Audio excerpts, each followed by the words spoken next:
right, this is going to be the 2008 AB Calculus. It's the AP exam from 2008, and it's the AB version. So remember, for question 1 and 2, you have 30 minutes to use your calculator for them. So that's what I'm going to be working on right now. So this first question says, let R be the region bounded by the graphs of y equals this and another graph y equals that, shown in the figure above. Find the area of R. So part A is dealing with finding an area. And so the first thing I would do with this problem after kind of glancing it over is I would assign this to be my y1 and that second equation to be my y2. So I would go to my calculator, and I'd type those right into my y1 and my y2. That way I'd have them for later use. If you want to graph it, you can graph it. So if you graphed those, your calculator is going to give you kind of a not very beautiful graph. So I would highly suggest adjusting the window once you take a look at it, so that you kind of get more of this graph. As you can see here, the x value goes from 0 to 2. Your y values are, -3 to 1. So if you want to kind of zoom in on that, or you could just adjust your window. So I'm going to say -1, to 4 would be fine. And, I don't know, -5 to 3 would be more than enough. And that'll kind of zoom the graph in a little bit for you. Okay? So what you need to do for this one is remember that area is going to be the integration from A to B, and it's top minus bottom. That's the key here, is knowing that it's top minus bottom.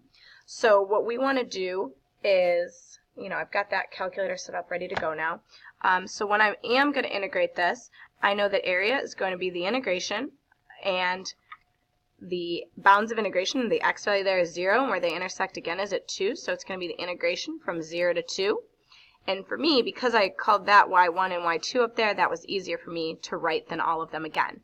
So it's top minus bottom. Notice that the sine curve is the one on top, so that's why the y1 was on top, minus bottom there. And if you type that into your calculator, it gave me 4.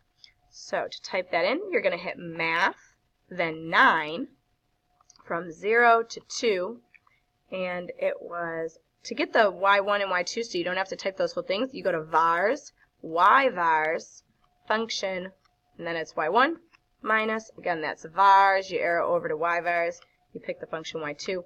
That might seem like more keystrokes in the beginning, but I think that it's going to prevent you from making a mistake later on. And that's how I got that 4 there. Okay.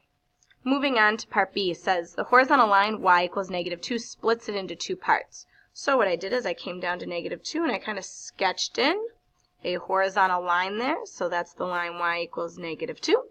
Okay.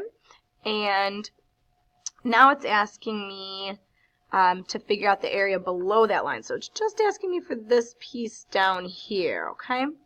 So what's going to be interesting about this is I need to find these 2 points of intersection. To do that, I'm going to need my calculator again. I am going to go back to my y equals, so I have that, and now I'm going to add in that -2 so I can take a look at that graph. All right, my interest is finding where the red line and the black line intersect. So to do that, you do second, calc, intersect, and your calculator is going to ask you which curves. See how it says first curve there? Well, I don't want that blue curve, so I jump down.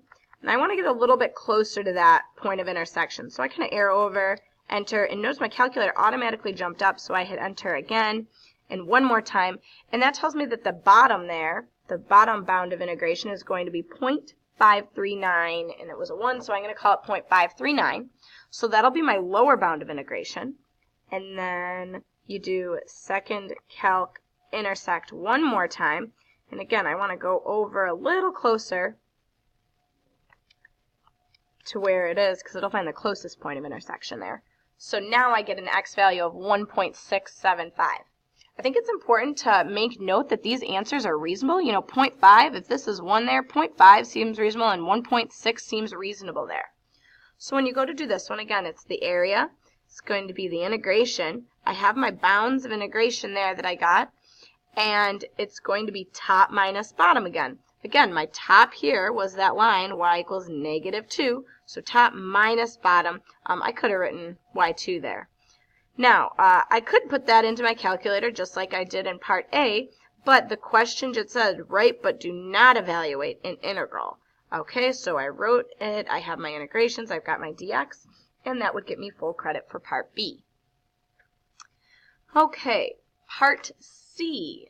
The region is, I'm back to working with the whole thing of R now, so I'm back to working with the whole thing, and they're asking me to set up some cross sections. And this time my cross section is a square. So one of the things I'm going to have to do, it's basically like if you had a square post-it and you were setting up all these cross sections that were squares, and then we're going to add them up. So that gives you an idea that we're going to be taking an integral. We're going to be doing the volume though. So what we need to know for this is that volume equals the integration of area. Okay, so I'm going to move this up a little bit. So since volume equals the integration of area, with respect to, I need to figure out what the area of that square is. So remember, if this was, each piece of the square, the area of a square is side times side, or side squared. So I kind of wrote that off to the side. Said the area there is going to be side squared. Okay, so once I understand that the area is side squared, well, how big is that side? It goes back to the picture. If you were drawing that in, that side length there is going to be, well, whatever this is minus that top minus bottom again.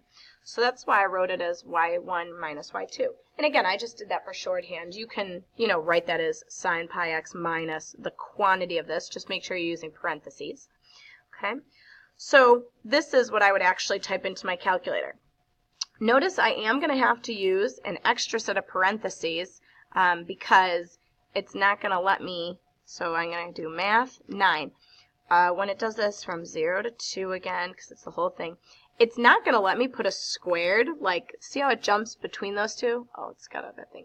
But it's actually going to jump between those. It's not going to let me square the parentheses. That's why I wrote it like this. So you'd realize you have to do this, vars, y vars, y1, minus vars, arrow over to y vars, and that'll be y2 this time. Close it. Now I can square it. And dx. Notice my calculator is in radian mode over here, so we're good there.